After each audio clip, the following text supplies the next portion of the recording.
Race 13 of the NASCAR Cup Championship takes us to Darlington Raceway, home to a laundry list of NASCAR moments that rival any track.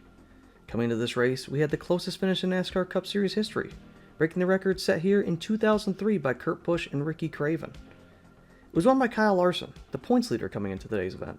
He holds it by 45 over his teammate WIlliam Byron. The two have fought neck and neck this year for the championship, with Byron holding steady near the top since his Daytona 500 victory in February. But both have been caught by Martin Truex Jr. and Denny Hamlin. They are 4 of the 5 drivers coming into today's event that has an opportunity to take the points lead. The other one is Chase Elliott, making it crucial for not only the 5 of them, but everybody else in the top 10 in points to run good today. On top of the already applied stress of the points, this is the last race before the All-Star event, making drivers who have not won yet this year or last year to have the ability to lock themselves in. And this is the lead-up race to the second double points event of the year, going into Charlotte later this May. Many can be tricked by the lady in black, and on a beautiful Mother's Day, we take the green. And the Goodyear 400 is underway.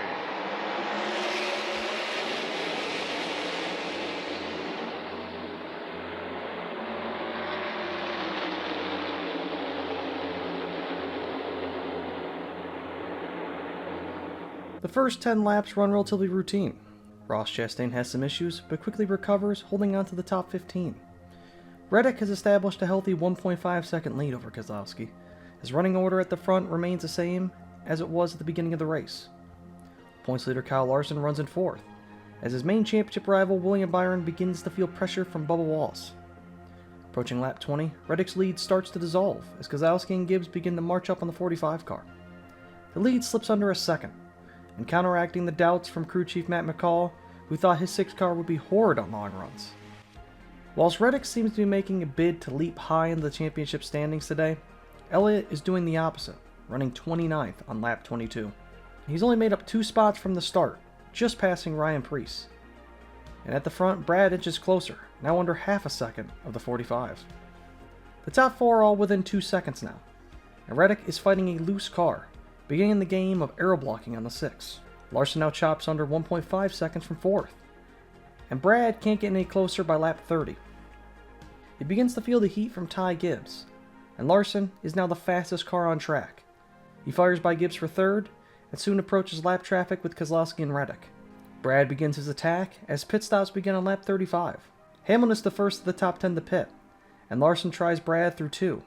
Kyle Busch comes in as well, and now Larson goes for it on the undercut. Reddick fights off Brad another lap with Gibbs in as well, and next lap both leaders are in. As Keselowski tries to pass the 45, he submits for pit entry. The 6 is followed by the 17 car in, and now who wins the race off? It's WIlliam Byron, who holds on to the proverbial lead as Bubba Wallace stays out along with Ryan Blaney. The 24 quickly unlaps himself.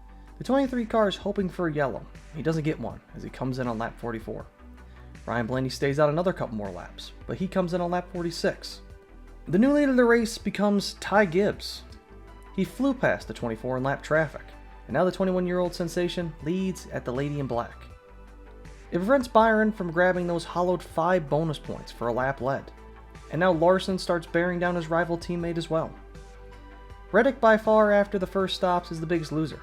He fell to 5th, 3+ seconds back from the leader. This is a big race for the 54 team, as he is one of those drivers with this being his last opportunity to race into the All-Star race next week. Suarez starts fighting the 54 hard through lap traffic, and Byron heats them up. Hemrick comes in and starts fighting them as well, and Suarez holds on. Soon Kyle Larson is there, as traffic wreaks havoc everywhere. Hemrick passes Byron, and now Stenhouse passes Larson and fires on the 24 car. Eventually Larson is able to get by Byron, and now Keselowski attacks the 24 as well. Reddick has caught them all, and soon Gibbs has a massive moment with Suarez, barely holding on but smashing the 99 car into the wall. Byron now has to fight with the 99 in lap traffic, making them 3 wide with Brad Keselowski, both racing into 3 with the 24 eventually holding on. By lap 65, the underdog run so far is the 38 of Todd Gilliland, who's in 9th place. An up and down season has the 38 crew slogging it out in the 30th place points and standings. And now stalking last week's runner-up, this event could very well skyrocket him past many of his competitors. Lap traffic is horrendous for the leaders, giving Gibbs a 2.5 second lead. Truex now appears in the leaders as Brad and Reddick race close through 2. Hamlin is also there, and the lead grows to over 3 seconds for Gibbs, taking full advantage of his clean racetrack. Larson soon breaks free and rips a second out of Gibbs' lead. Everyone else sits 7 seconds back as the 5 sprints to the rear bumper of the 54. Wallace on his long run strategy has fought back to 10th, passing by Bell. As Gibbs' leads shrink to under 1.5, the team coaches him up, trying to prepare him for an imminent battle with the 5. Finally, on lap 79, Keselowski fires past the 24, and Reddick looks by him as well. Larson, meanwhile, takes the lead from the 54 car, who has an enormous moment through turn 3. It appears the 24's tires have collapsed, losing 2 more spots to Truex and Reddick. His title rival, meanwhile, is running away with the lead, and after only 5 laps, Larson's lead is over 3 seconds, but Gibbs is complaining his transmission is making noises. Larson's pace is putting teammate Chase Elliott in turmoil, nearly ready to lap him. The 2 drivers who stayed out long on that last run battle for 9th, and by lap 88, Daniel Hemrick has reportedly lost power steering, and he's in for a horrid rest of his day. Larson begins to stalk Elliott, Chase praying for a yellow, and now the question comes how nice his teammate will be. They inch closer through 3 and 4, but then a caution comes out for debris. By the time of the yellow, Larson's lead was about 5 seconds already, turning half a second faster on average than Gibbs. And now Elliott can come back and stay on the lead lap from 26th. Whilst 5 drivers came in with an opportunity at the points lead, Larson is trying to squander those flames early. And under the first stop, everyone is expected to pit for 4 fresh tires. Larson stops saying he's a tad loose, and Truex says he has a vibration, but he isn't worried. Off the pit lane, it's Tyler Reddick, beating the 6 of Keselowski. Benefits of the pole aren't just the 10 bonus points you get for winning it, but the immaculate pit stall and pit exit. The race restarts on lap 98, as Reddick, just like his start, is gone. Blaney slides up to 6th, in front of Byron, and Larson is mired back in 4th, racing Truex, who makes contact off of 4. He fades to 5th. And in the back, Kyle Busch slaps the fence and fades to 26th. After about 10 laps into the run, Elliott has manhandled his way to 22nd, and he slips past the 10 of Noah Gragson. The race calms down as Reddick marches closer to locking up the last piece of bonus points he hasn't got yet, the most laps led. For the 19, they found what the vibration was. The left rear was corded. The calm is suddenly broken though, with the sound of screeching tires from the 42 spinning down the front stretch. He just lost it off of turn 4, and now the teams are all thinking of one thing: 4 tires. As the diffuser on the 42 is ground away, Austin Dillon gets the lucky dog, and they have to close pit road, as the 42 couldn't make it to the pit lane, and he's stuck. Finally, cleanup is complete, and everyone comes down. Reddick easily wins the race off. The only change of position is Blaney leaping Larson. With the same front row as the start, we go green on lap 129. Back to green.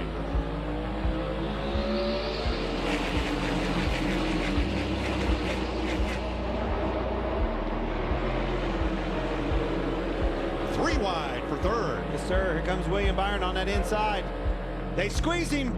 Truex almost wrecked. Blaney in the wall. They're wrecking, guys. And they pile up accordion style behind him. Caution wave. I think Blaney's got a right rear toe link broke. Blaney is damaged. Truex is as well. And this all started at the constriction of the turn 2 exit. On the replay, Truex was unable to clear due to light contact from the 12 on the high side, slowing him down. Byron's fade up was then caused by a bump due to the repave done a couple years back. And now Logano rides 5th, and Josh Berry's in the top 10 as well. On pit lane, a weird situation is occurring. Nearly every car is experiencing extreme left rear tire wear, something that is completely unnatural compared to normal. Blaney takes out some aggression by swerving at Byron under caution, and the race restarts on lap 135. Again, it sorts out to a similar top 5. Reddick leads, Gibbs is 2nd, and Keselowski 3rd. Byron, meanwhile, has some radio about what happened. Yeah, I don't know. I was like ahead in that spot, so I'm sure if you're in the other seat, you see the other way. So I don't think he definitely didn't touch up. Just runs up on run out of room, you know. So he shoved up a little bit too. So yeah, I hate it. I feel like they were pretty far back on my door. So after the 2 yellows, the race mellows out again. Past lap 155, the top 7 have stagnated, with Josh Berry running in the 8th spot. A great run for the rookie at Darlington Raceway. Eventually, they interview Ryan Blaney, Up the track toward the 24. Obviously, you're frustrated. What happened from your perspective that puts your day at an end? I mean, I was just mad I ended up with the fence and wrecked, and he shoved it 3 wide under us and just got tight off of 2, and I got tagged and ended up getting wrecked, and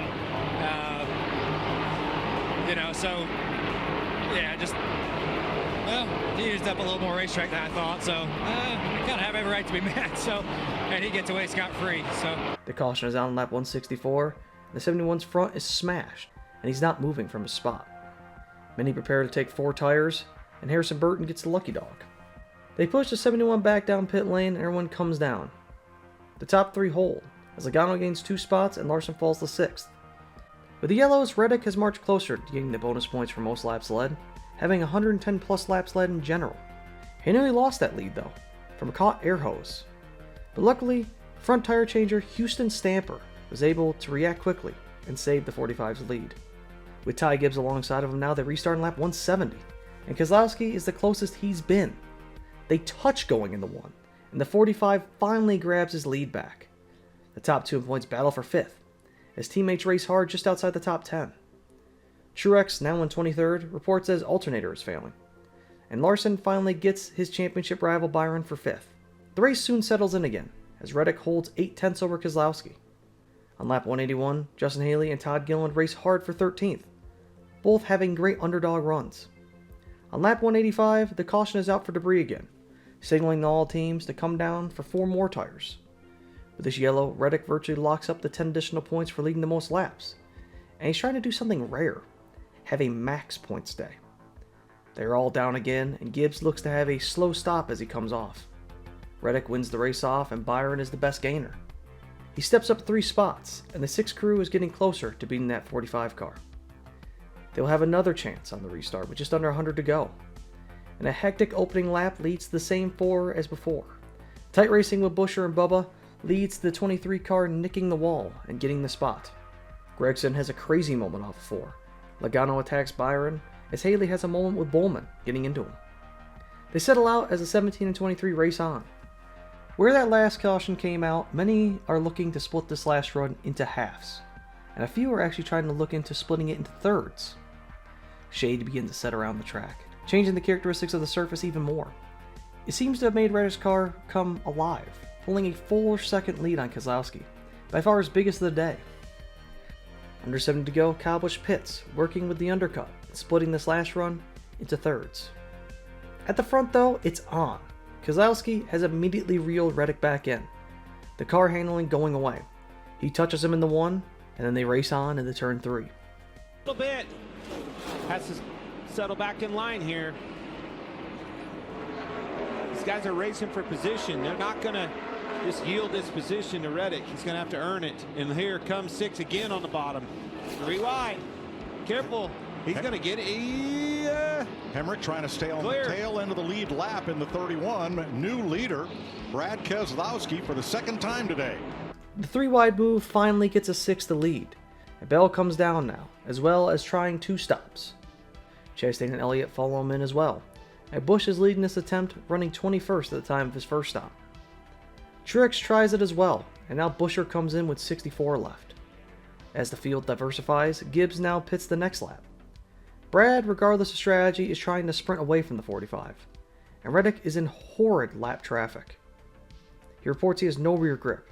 Under 59 to go, Priest comes down, and Byron catches his title rival. Brad's had 5 second-place finishes since his last Cup victory. Ooh, careful. Look at those tires coming. See Eric Jones on the... Oh! Larson's got trouble. Did he have a flat or just get rubber on his tire? No. It got too high? I think it got too high. Panic ensues on the 5 team, as Larson has to come down pit lane. He's unsure what the problem is, but he takes 4. With considerable right side damage, we don't know what non-cosmetic damage has been done to the 5 car, but he goes back out. As Reddick comes down, we see on replay Logano slapping the fence with Ty Gibbs, and Keselowski comes down with 56 left. And Byron stays out, grabbing those 5 bonus points. He will have to pay for it later, but he's now equal in that column with the 5 team. Logano is in now, as Brad pulls off, and now the 24 stays on another lap. Finally, William comes down pit lane, and he pits with 54 to go.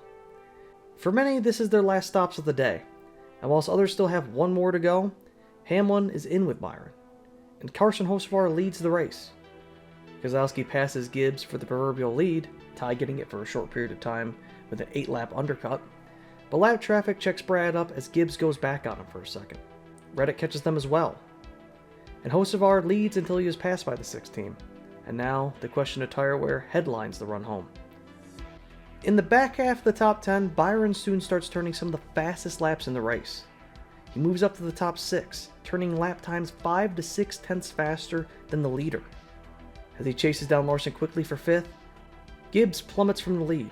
As Reddick closes and stalks the 6, Cowbush hits the wall in the back, and he'll have to come back down and fix damage. Byron eventually streaks past Larson, chasing Buescher for 4th. And then Larson is quickly passed for 6th. And then... Oh, he's around.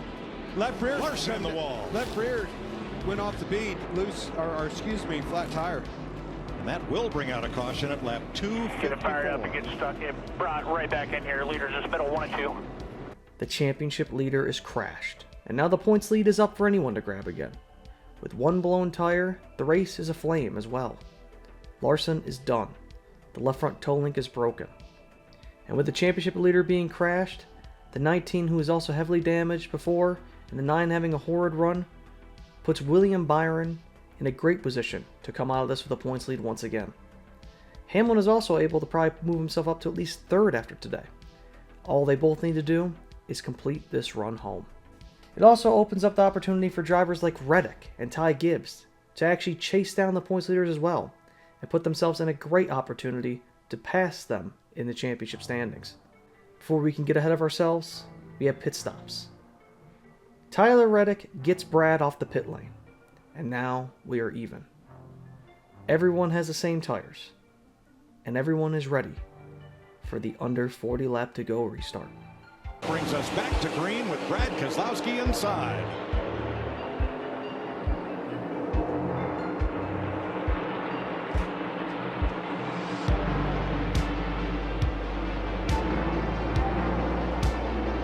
Reddick can't clear.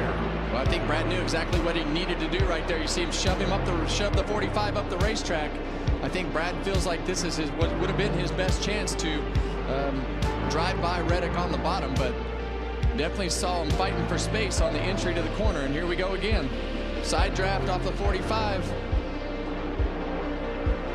45 had to lift got a little tight. bit. Yes, he did. He's crowding him a little bit. Still got room. Here he's on his door. Same for Buescher in 3rd, battling Ty Gibbs, but then Buescher pulls ahead, and now it's 6 cars together for the lead. Either driver giving an inch right here. Drag race down the front straightaway. Here comes Buescher to the inside. He's going to give his teammate a huge shot. How about that? I'm surprised he didn't try to cross over. He would have if that wasn't his boss. Could have got a 2-for-1 right there. Man, they're going at it, Kevin. Well, both of these guys know how important that this is going to be the race for the win if the caution doesn't come back out. Keselowski is still there on his quarter, door, even and ahead. One more shot. You're going to have to run him up the track. You need to crowd him.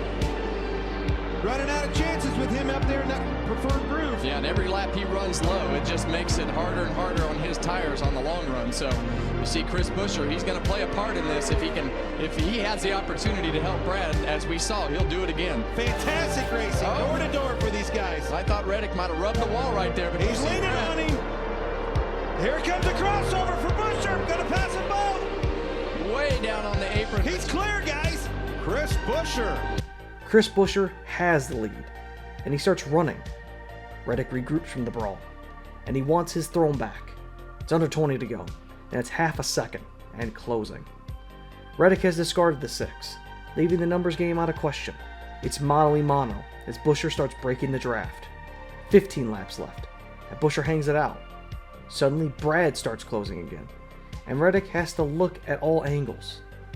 In order for him to win this race, it'll have to be the best 14 laps of Tyler Reddick's career. And Tyler clips the fence, coming to 11 laps left. It doesn't slow him down though. 10 to go, and he's there.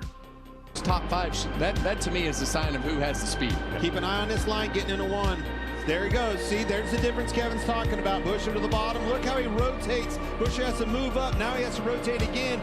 allowing Reddick to drive right to his bumper. Now he's got him in the mirror, and he's going to drive it in really hard and try to put the pressure on it, getting into 3. Yeah, and what you Here comes the dive bomb. He's going to try to slide him. He's going to try to slide him. Busher got loose. Busher got in the wall. It watched for the 6 car coming. The massive contact keeps Busher out front, and Reddick falls off. He's got a flat tire. Busher keeps charging, but then he goes into 3 and he has a flat tire. And Brad Keselowski streaks by his car and takes the lead. Could the winless streak be over? Gibbs runs second now, Josh Berry third. Reddick and Busher both make it to the pit lane, with Tyler's race getting worse as he pits outside the box, having to do a pass-through. They move to 3 to go, and Gibbs closes to under 7/10. He pushes hard, but coming to the white flag, Brad sees his stress of 110 races melt away. Put it on his shoulders and did it. Left a championship contending team and organization.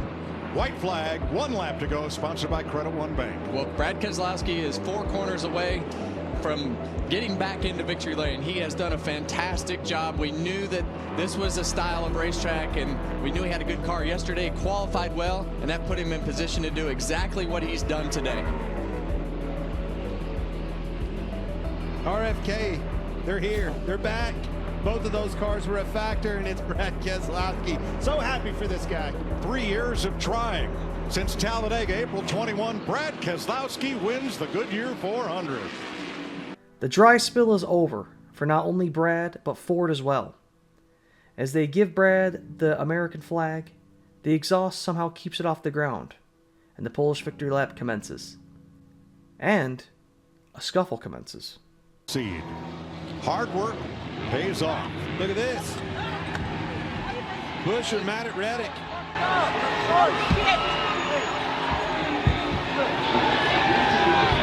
I know, what's that about? As soon as I knew it wasn't going to work, I tried to back out and I got it foot. The last thing I want to do is wreck your car. I can care less about mine. I'm sorry. I fucked up. It doesn't work for me. We don't have that sticker on the door right now. Huh? We need to be better. I don't have that sticker on my door. This means war. We need you to be better. We've raced each other just fine for so long. Sorry. After Busher and Reddick separate, Brad basks in his accomplishment, waving the American flag and celebrating with the men he hired. He finally accomplished this moment. And with that, the Coke 600 is next, NASCAR's longest race, the second of 5 double points races in the calendar. The teammate Tango continues at the top of the standings, with Byron recapturing his points lead. Larson does hold on to the second place spot though, but he's only 49 back of Byron. He won't be the only driver to capture the points lead, nor will Truex, Hamlin, or Chase. 12 drivers will have an opportunity to take it next week.